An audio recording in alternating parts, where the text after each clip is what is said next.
Hello दोस्तों, आज हम लोग मोशन चैप्टर पढ़ेंगे। चैप्टर नंबर 7 देखना।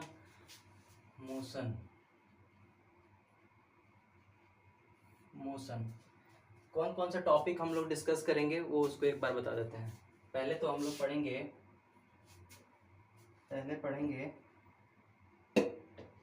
Describing describing describing motion.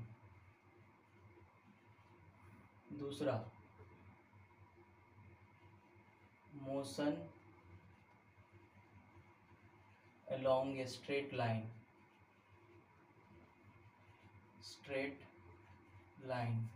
दूसरा, uniform and non uniform motion. तीसरा, measuring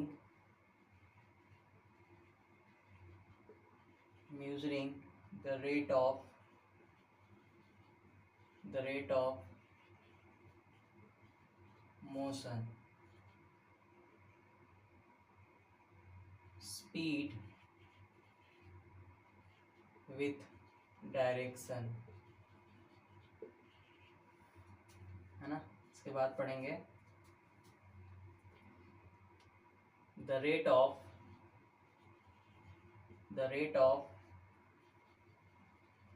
change of motion। तीसरा, graphical representation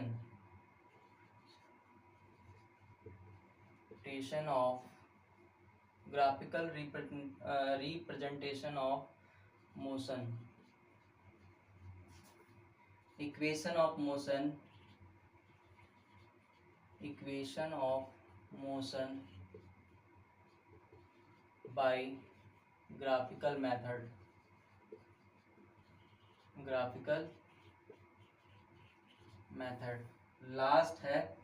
लास्ट क्या है, यूनिफॉर्म सर्कुलर मोशन, है ना। एक बार ना सबसे पहले क्या करें, डिस्क्राइबिंग मोशन के बारे में पढ़ेंगे। मोशन कैसा होता है, मोशन अलोंग स्ट्रेट लाइन में मोशन कैसा होता है। यूनिफॉर्म और नॉन यूनिफॉर्म मोशन के बारे में पढ़ेंगे। फिर measuring the rate of motion को कैसे रेट करेंगे उसको पढ़ेंगे। Speed with directions, the rate of change of motions के बारे में पढ़ेंगे। ग्राफिकल रिप्रेजेंटेशन ऑफ मोशन के बारे में पढ़ेंगे। ग्राफ इसमें बहुत इंपॉर्टेंट है ना। Equation of motion by graphical method, 3 तरह के इक्वेशन है ना। यूनिफॉर्म सर्कुलर मोशन, ये हम लोग इसके बारे में पढ़ेंगे। अब देखो हम लोग स्टार्ट करते हैं मोशन से।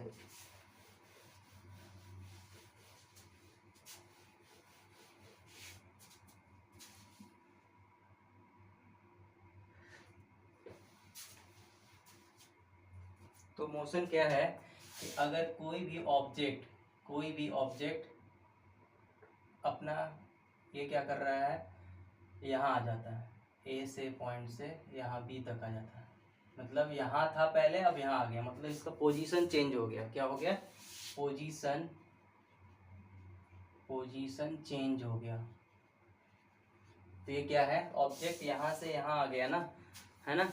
टाइम के रेस्पेक्ट में पोजीशन चेंज हो गया, मतलब ये क्या है, मोशन में है। क्या हो गया, मोशन में है, मोशन में है। दूसरा, अगर कोई ऑब्जेक्ट यहाँ है और इसके पोजीशन में कोई चेंजिंग नहीं, यहीं का यहीं है ना। इसके पोजीशन में यहीं का यहीं है, कोई चेंजिंग नहीं है, तो position does not change. Position does not change तो मतलब इसका मतलब क्या है, ऑब्जेक्ट क्या है, रेस्ट में है। ऑब्जेक्ट क्या है, रेस्ट में है। तो इसी तरह से हम कह सकते हैं कि इसके पोजीशन में कोई चेंजिंग नहीं हुआ है, तो हम कहेंगे कि ये रेस्ट में है। और इसके पोजीशन में चेंजिंग हो रहा है सराउंडिंग के अकॉर्डिंग या टाइम के अकॉर्डिंग, तो उसको क्या कहेंगे, मोशन में। तो कैसे लिखेंगे मोशन का डिफिनीशंस। मोशन को क्या लिखेंगे, a body an object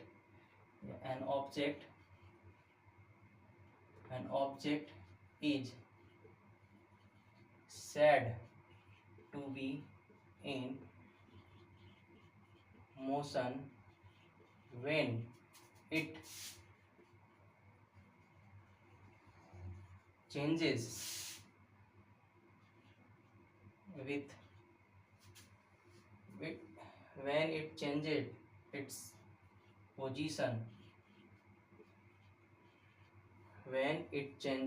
position with respect to res,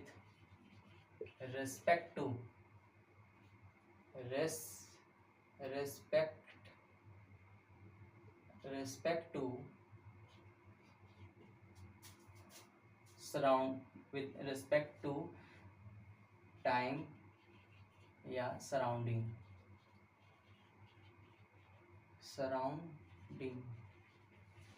with respect to surroundings, है ना, समय के साथ या अपने आसपास के वातावरण के, जैसे यहाँ था पहले यहाँ दिख रहा है ना, उसको क्या कहेंगे, मोशन में कहेंगे, टाइम या सराउंडिंग। इसी तरह से रेस्ट में कब कहेंगे, object is said to be motion में कब कहेंगे, जब इसका पोजीशन क्या हो रहा है, चेंज हो रहा है सराउंडिंग के बिहाफ पर, है ना, सराउंडिंग के या टाइम के अकॉर्डिंग। पहले यहाँ था, अब यहाँ हो गया, धीरे धीरे धीरे यहाँ हो गया चेंजिंग, तो इसका पोजीशन चेंज हुआ ना, तो पोजीशन चेंज होगा, इसको मोशन कहेंगे। रेस्ट कब कहेंगे, rest an object is said to be at rest when it does not change its position with respect to time या सराउंडिंग।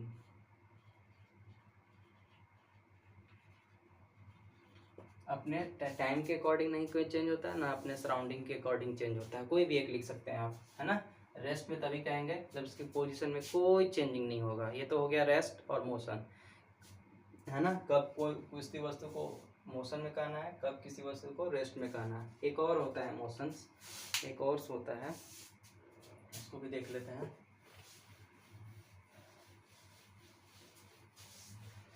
मोशन पहले तो आपको मोशन क्या हुआ, मोशन में होगा कोई ऑब्जेक्ट, फिर रेस्ट में होगा, फिर तीसरा होगा मोशन इन रिलेटिव में होगा। मोशन क्या होगा, रिलेटिव में, मतलब दो के कंपैरिजन करते हैं। रिलेटिव में क्या होता है, बोल रहा है a body can be moving,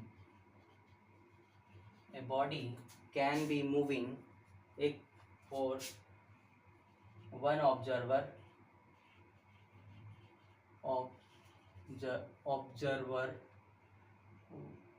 and at the same time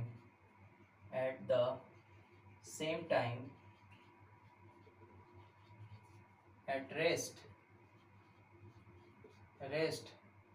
for another observer, है ना। अनदर ऑब्जर्वर के लिए जैसे मान लो ये समझाते हैं, बोल रहा है एक वस्तु, एक आदमी के लिए, एक ऑब्जर्वर के लिए क्या है, ऑब्जेक्ट मोशन में है, और दूसरे ऑब्जर्वर के लिए क्या है, रेस्ट में है। ये बोलना चाह रहा है। जैसे example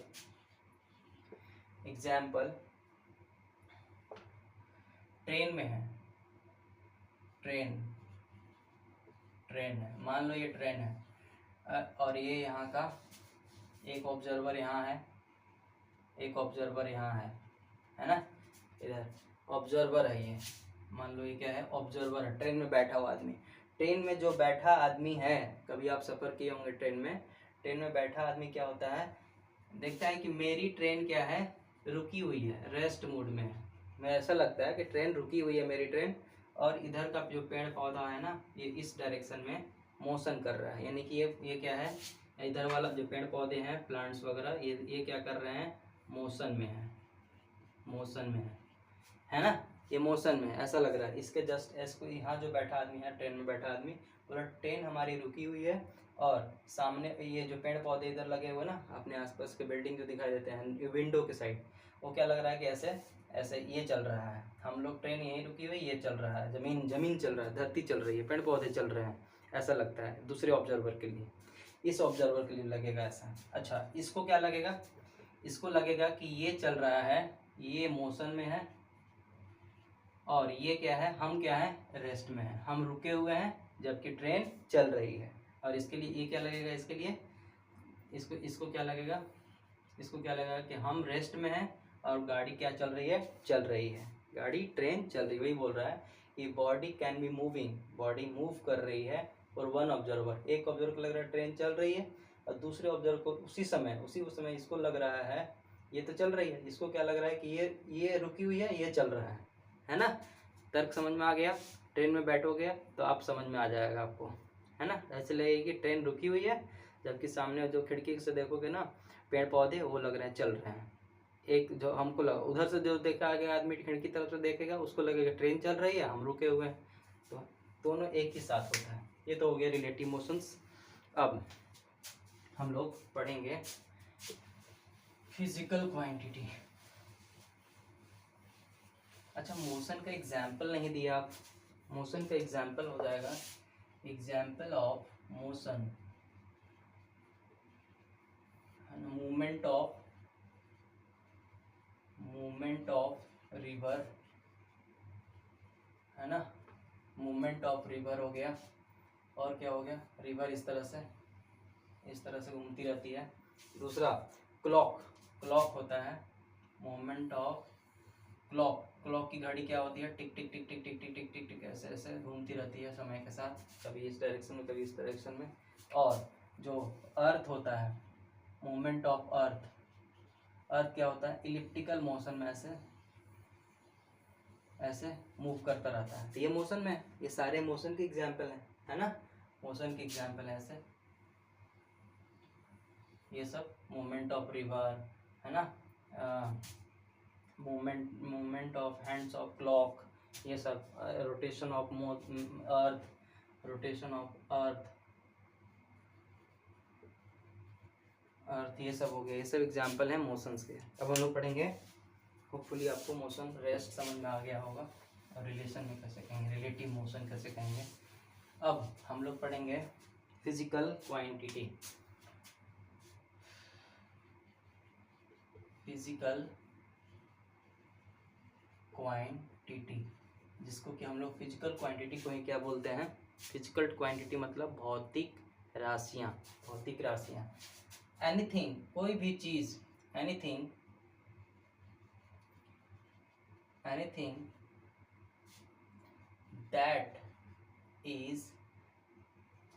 that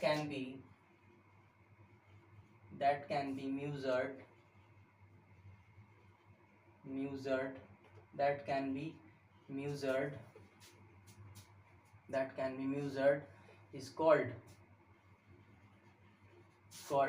physical quantity.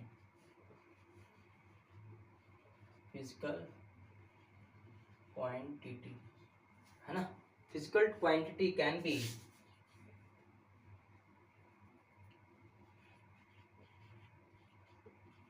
physical quantity described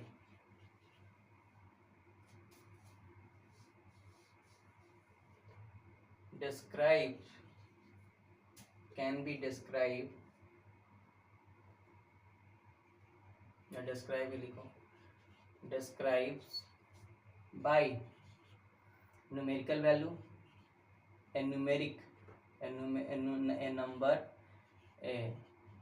number and units से इसको हम लोग डिनोट करते हैं। जैसे कह रहा है एग्जाम्पल के तौर पर कि हम anything that can be measured, जिसको मापा जा सकता है ना, जिसको हम लोग माप सकते हैं, उसको क्या कहते हैं, भौतिक राशियाँ कहते हैं।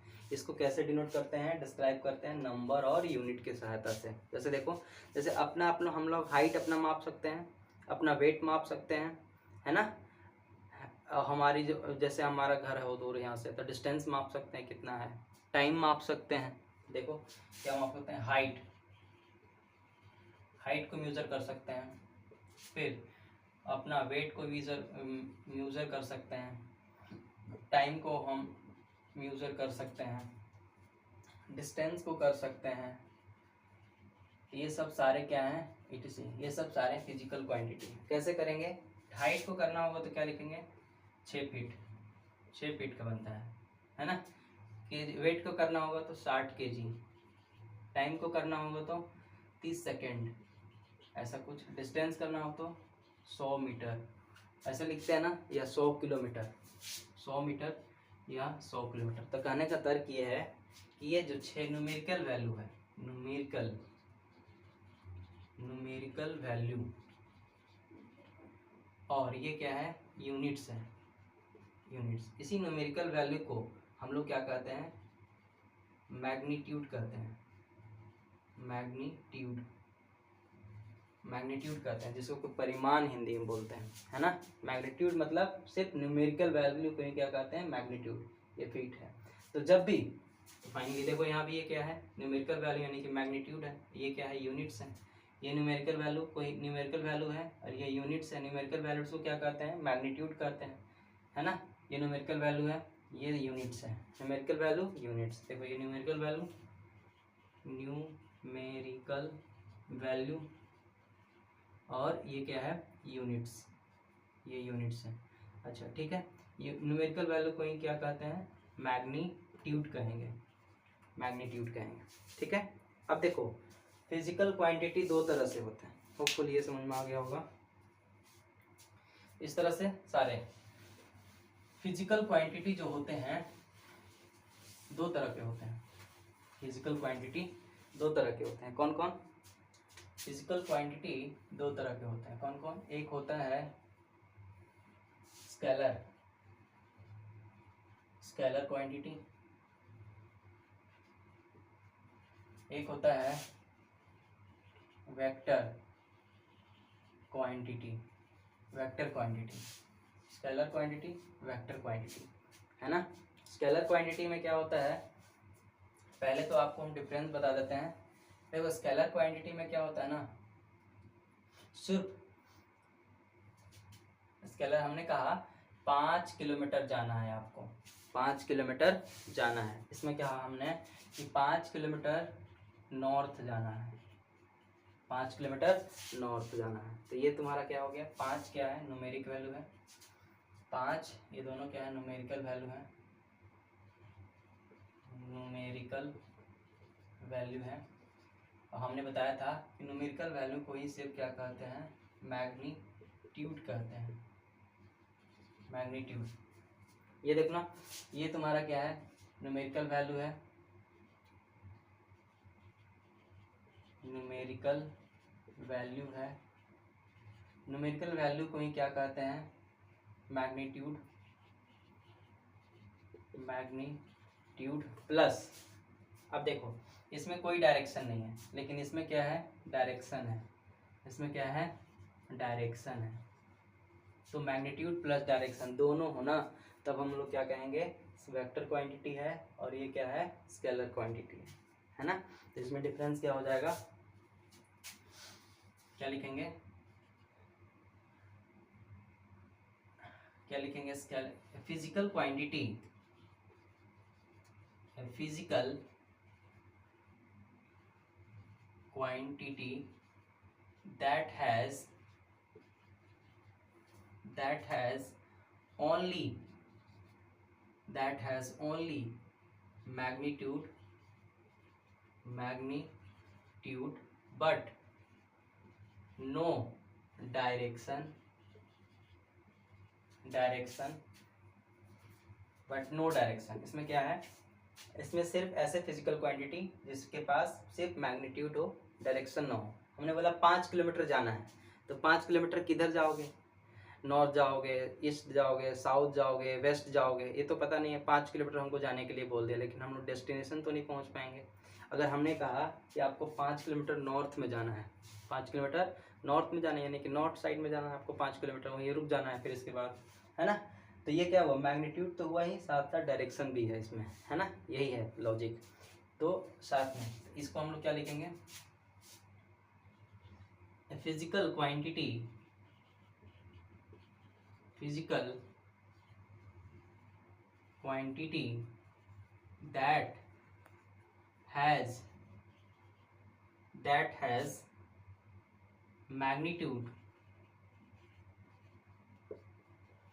magnitude as well as magnitude as well as direction, इसको क्या कहेंगे, scalar quantity is called vector quantity, vector quantity, जबकि इसको क्या कहेंगे, is called scalar quantity, scalar quantity कहते हैं इसको, ठीक है। अदिश राशि, सदिश राशि इसको हिंदी में बोलते हैं, ठीक है। अच्छा, इसके एग्जाम्पल्स क्या हो जाएंगे, इसके एग्जाम्पल्स हो जाएंगे, पहले ऊपर वाला मिटाते हैं।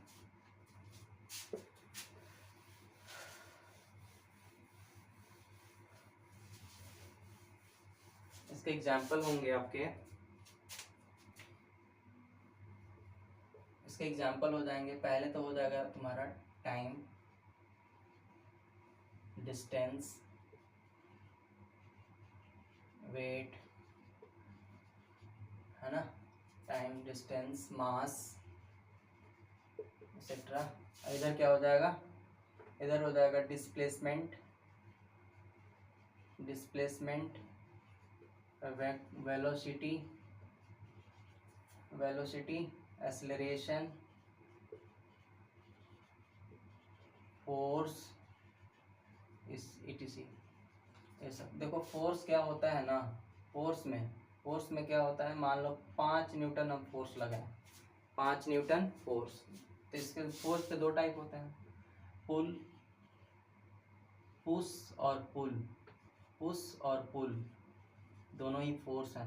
तो 5 न्यूटन का अगर पुश लगा रहे हो तो पुश का डायरेक्शन होता है ये ऐसे, पुल का डायरेक्शन होता है ये, इसमें ही 5 न्यूटन, इसमें ही 5 न्यूटन, 5 न्यूटन का फोर्स लगाएंगे, पुल करना होगा तो 5 न्यूटन या 10 न्यूटन जो भी लगाना होगा, है ना। तो पुल का मतलब धकेलना है, अब पुश का मतलब धकेलना है, पुल का मतलब खींचना है। तो डायरेक्शन पता चल गया ना, अपनी ओर खींचना है और धक्का दूसरी ओर देना है। तो ऐसा होता है, पुश धक्का देना, पुल मतलब अपनी ओर खींचना, ये डायरेक्शन के साथ साथ, ये देखो ये मैग्नीट्यूड है, ये डायरेक्शन है। तो फोर्स आ गया ना दोनों चीज़ों में, वेक्टर क्वांटिटी में। इस तरह से वेक्टर और स्केलर क्वांटिटी कंप्लीट। दूसरा हम लोग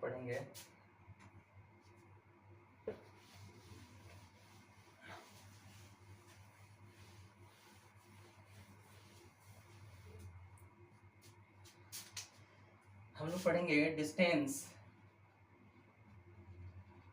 एंड डिस्प्लेसमेंट।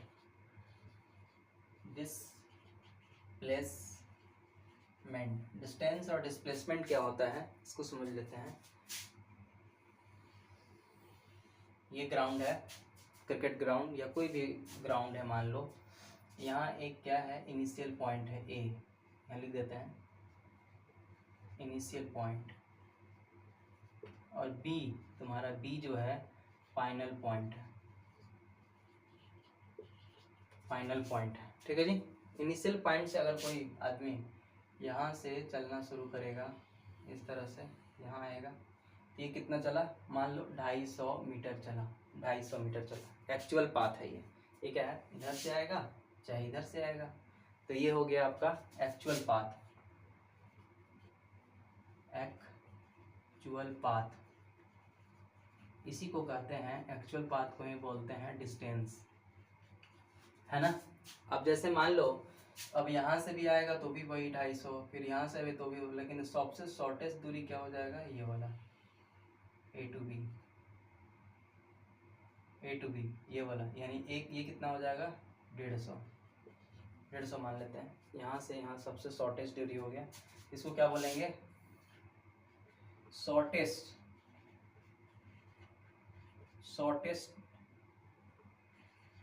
डिस्टेंस,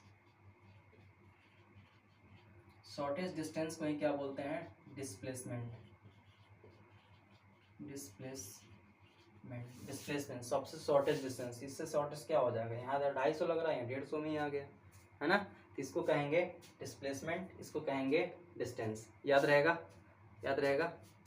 अब इसी को डिफाइन करते हैं, डिस्प्लेसमेंट और सबसे शॉर्टेस्ट डिस्टेंस सही है। अब इसी को डिफाइन करते हैं, देखना।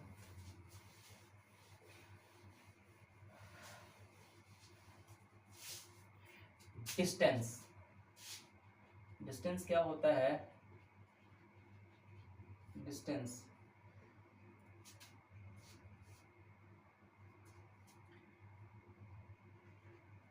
an actual path length is covered between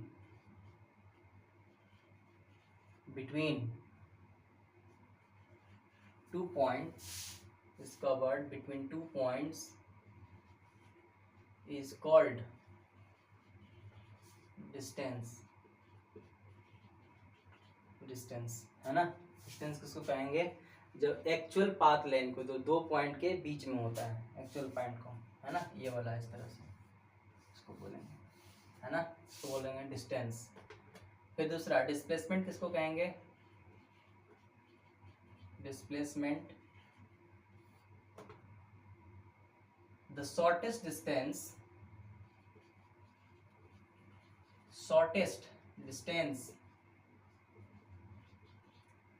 between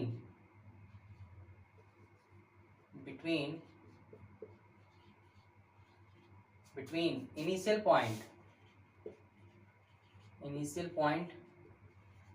and final point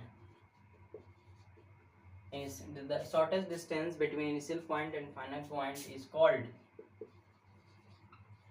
displacement।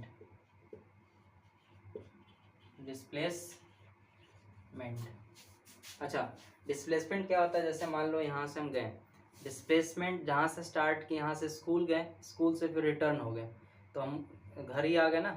जैसे यहाँ से मेरे अपने घर से स्कूल गए 5 किलोमीटर है, फिर 5 किलोमीटर रिटर्न हो गए, तो कितना डिस्प्लेसमेंट हुआ, डिस्प्लेसमेंट 0 हो गया। वह जहाँ के हैं वहीं हैं, मतलब पोजीशन में कोई चेंजिंग नहीं है, तो डिस्प्लेसमेंट 0 है ना। इसी तरह से ये हो गया।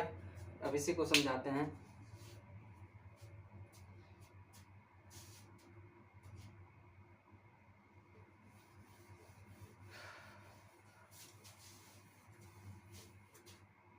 कहने का कार्य किया है, ये पोजीशन है, ये डिस्टेंस है, ये डिस्प्लेसमेंट है,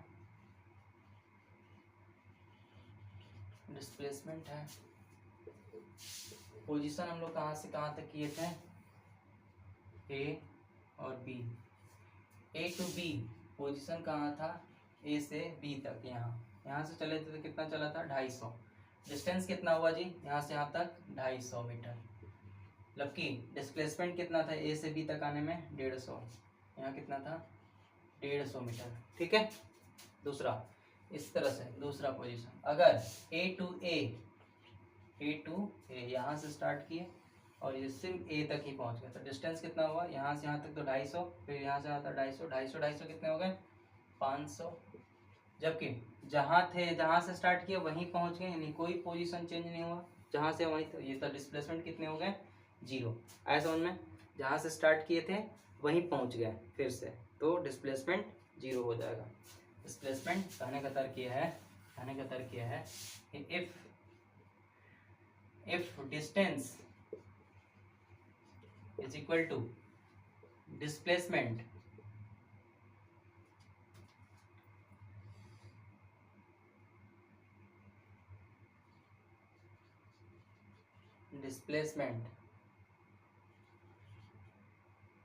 दोनों बराबर हो, डिस्टेंस और डिस्प्लेसमेंट दोनों बराबर हों, तो लाइन कैसी होगी, ये नहीं।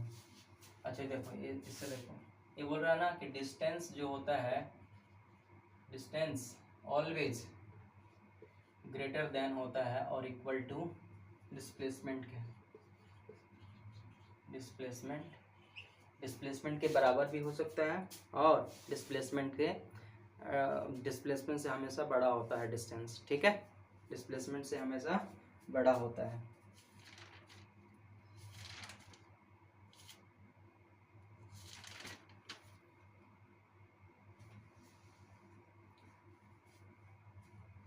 अच्छा, ये बोल रहे हैं कि initial point, if initial point and final point